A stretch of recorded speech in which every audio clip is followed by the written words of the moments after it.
So, continuing on with equilibrium, we'll now look at the principle of Le Chatelier. So, you need to know the definition of Le Chatelier, and he says when a system at equilibrium is subjected to a stress, the system responds in such a way to minimize the effect of the stress. So, we'll look at various stresses put onto a reaction and see where equilibrium shifts. So, in 2011, question 9b, they give you this scenario here, and then they ask you to discuss various effects. So the first part here, it says explain the lilac, or it's a pale violet, so lilac somewhere between your pink and your blue, verging towards your blue, I would say more of it. I'm not great at shades. Explain the lilac colour in test tubes A and D, but they give you in the paragraph before concentrated hydrochloric acid was added. So there's my hydrochloric acid. So concentrated hydrochloric acid. Now when I'm adding in a substance, I'm going to change its concentration. And any of these factors with concentration, I go to the same kind of way of writing it. So whether it be increase or decrease. So if we add in hydrochloric acid, what are we doing to this concentration? The concentration of that chloride anion will increase. So if we increase the concentration of Cl minus, because we've added in hydrochloric acid, this is where Le Chatelier is going to come in. The system responds in such a way, because we want to minimize the effect of this stress. System responds in such a way, so if we add in Cl minus, the system's going to respond to decrease the concentration of Cl minus. So if we increase the concentration of Cl minus, the system responds in such a way as to decrease the concentration of Cl minus. Now how is it going to decrease the concentration of this? In order to decrease the concentration of this, you want to form more of your product here. In such a way as to decrease concentration of Cl minus. Now when you form more product, or when you form more of this here side, we say the equilibrium has been shifted to the right. An equilibrium reaction has been set up. Equilibrium has been shifted to the right.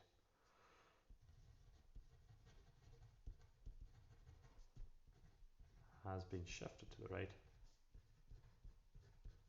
That's what we set up here. Responds to minimize the effect of the stress. Equilibrium has been shifted to the right, forming more product, or turning a pale blue colour, forming more product, hence getting your lilac colour. Now there's a question very similar to this coming up as well. The next one, the colour that appears when a few drops of water were added. So there's my water. So when I'm adding or removing some reactant or product, I'm affecting its concentration. When it's affected its concentration, this is the go-to. So if we add more water, if we add more water, what are we going to do to its concentration? We're going to increase it. If we add or increase the concentration of H2O, again, the system responds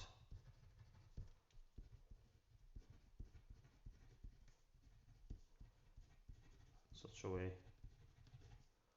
as to decrease, same as the thing above it, decrease the concentration of H2O. How is it going to decrease the concentration of this? You want to form more of what's over here. Equilibrium shifts to the left. So when it shifts to the left, this is my left hand side here, this is my right. You form more of what's on the left. Equilibrium shifts to the left. And explain the colour. Getting a pink colour, or forming a pink colour. Sounds a wee bit better.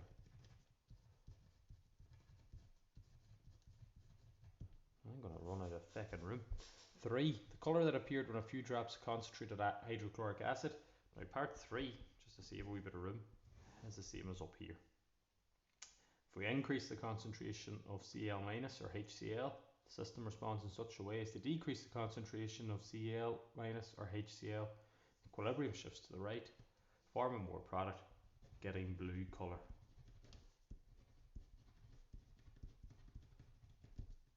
You need to emphasise about the colour in this. I said, explain the colour in parts 2 and 3.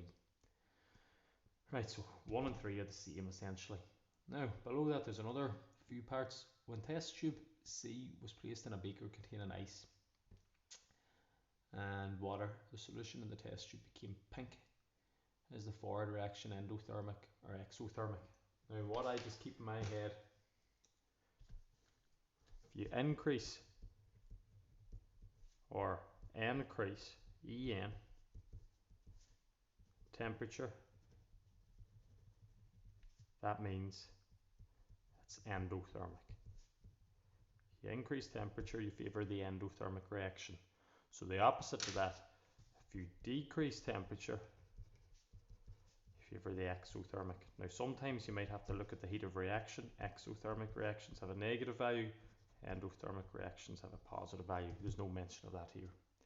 So when test tube C was placed in a beaker containing ice, so when it's in a beaker containing ice, I'll call it IV, we've decreased temperature. The solution became pink. So when we decrease the temperature, we're going to pink. So this here reaction is favoured. So when we decrease the temperature, we're going that way. Equilibrium's going to the left. We're forming the pink solution. That means that that backward reaction over here must be exothermic. And the opposite to that, if we increase the temperature then, this forward reaction must be endothermic. And what I mean by the forward reaction, equilibrium shifts to the right, I form the blue colour. So what have they asked? Is the forward reaction endothermic or exothermic? Forward reaction, I'll just write RxN, save a bit of space, is endothermic. And you can always throw this bit in. Everyone should be able to learn this. If we increase the temperature, and that's my go-to always, if we increase the temperature, we favour the endothermic reaction. If you decrease the temperature, you can put an after. I'm just being lazy. Favour the endothermic reaction. And that's us justified. Goes the blue colour. By all means, stick in the other way as well. Just when I add it, I'll do another wee one here. 2013, 9B and D. So 2013. So 9A is just your definitions. 9B is this. 9C we've done the calculation, and 9D hopefully we'll do as well. So it's another Le Chatelier question.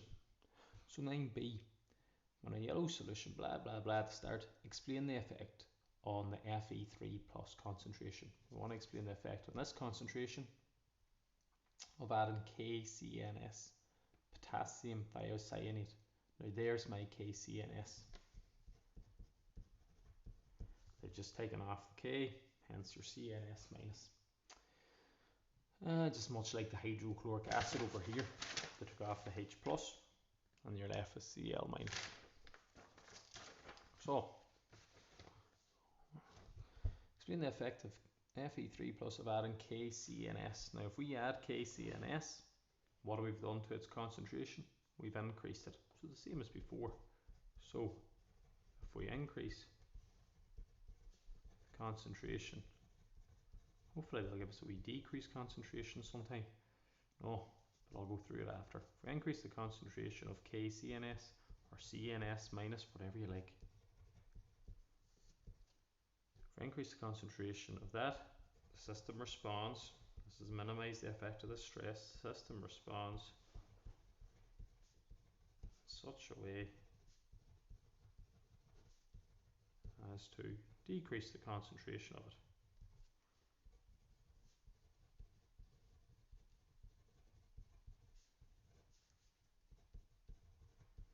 How is it going to decrease the concentration of this? You want this potassium thiocyanate to be used up, so you form more of your product.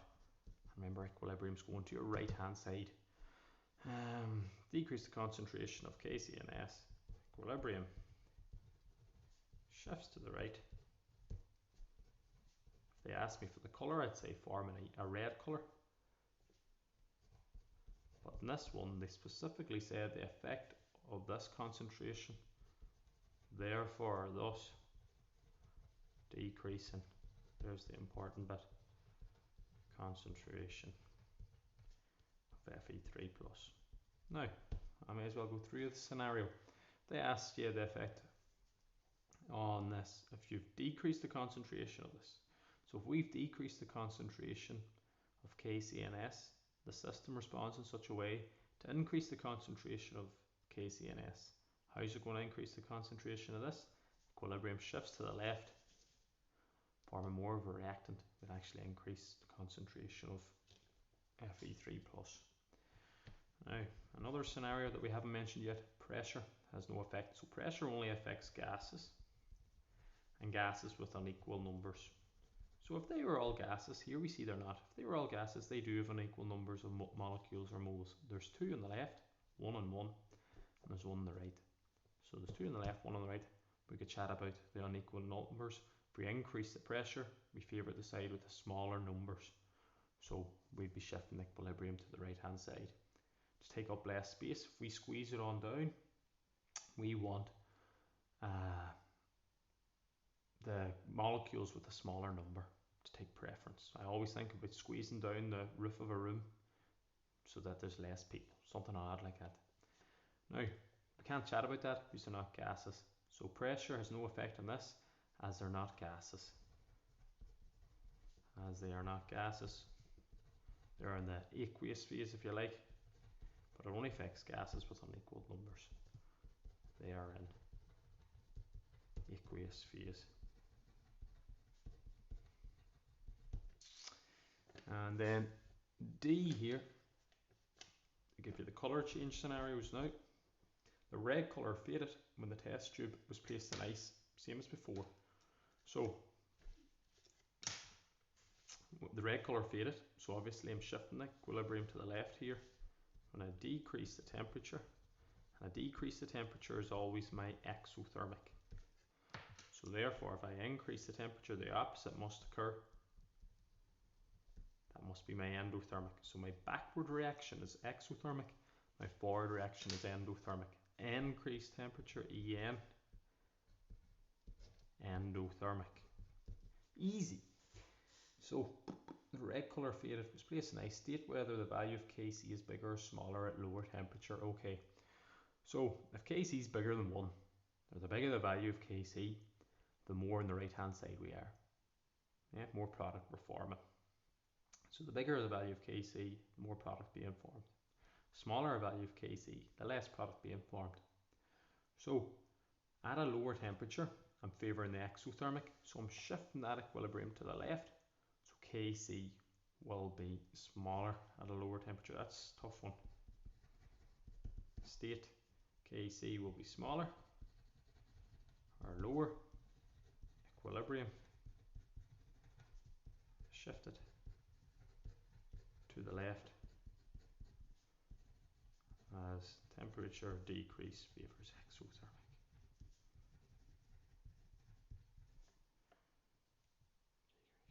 Put down all we know about temperature. And is the forward reaction exo or endo? Justify your answer. Now we've deduced that the forward reaction is endothermic, and now you just throw in Y. So is forward reaction is endothermic. You have a 50-50 chance if you're unsure. Is endothermic.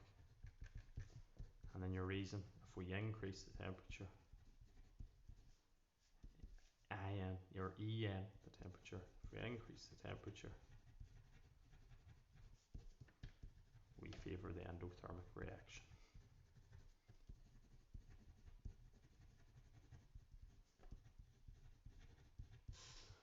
(15 minutes). Right, we'll try one last one 2015.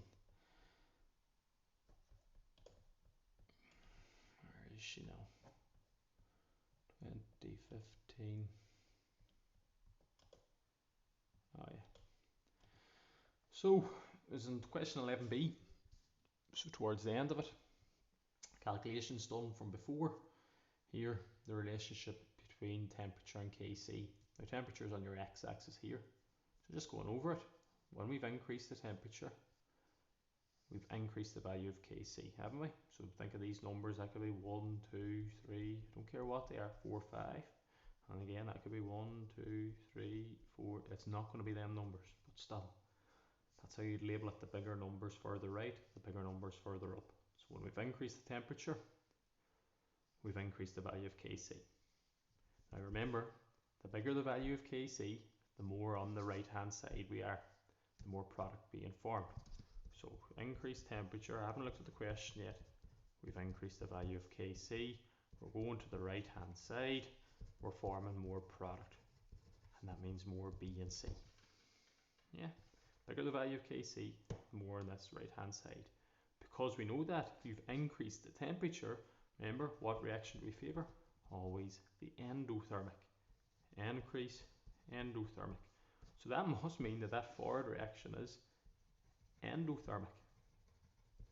Its delta H will be positive because it's taking in heat energy if they've asked you. Now we'll look at the question. Deduce. So go back over it if we're unsure. Deduce whether the dissociation. Dissociation just means breaking up. Think of your Arrhenius theory, breaking up. The dissociation of gas A is exo or endo.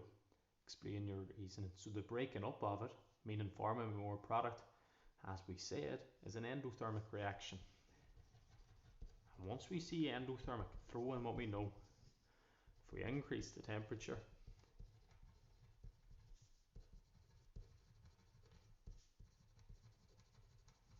we favour the endothermic reaction.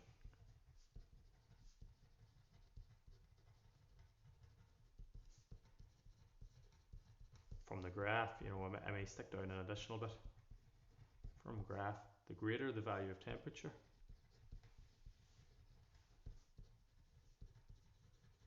or the greater the temperature, or when temperature increases, something emphasising it's getting bigger, the greater the value of the temperature, the greater the value of Kc, or the equilibrium constant. Remember, Kc is only temperature dependent.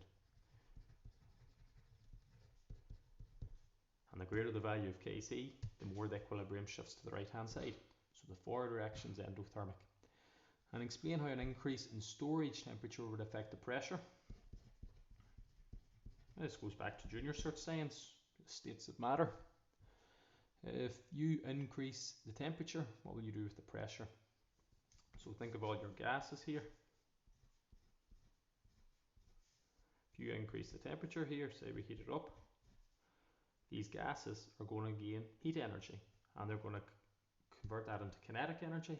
And when you increase the temperature, you're going to increase the pressure in it because they're moving about much more. So how an increase in storage temperature would affect the pressure. If you increase the temperature, write the word increase as well, don't be lazy like myself by writing that. We increase the pressure as particles convert the heat energy, if you like, into kinetic energy. It's all about movement. Yes, perfect.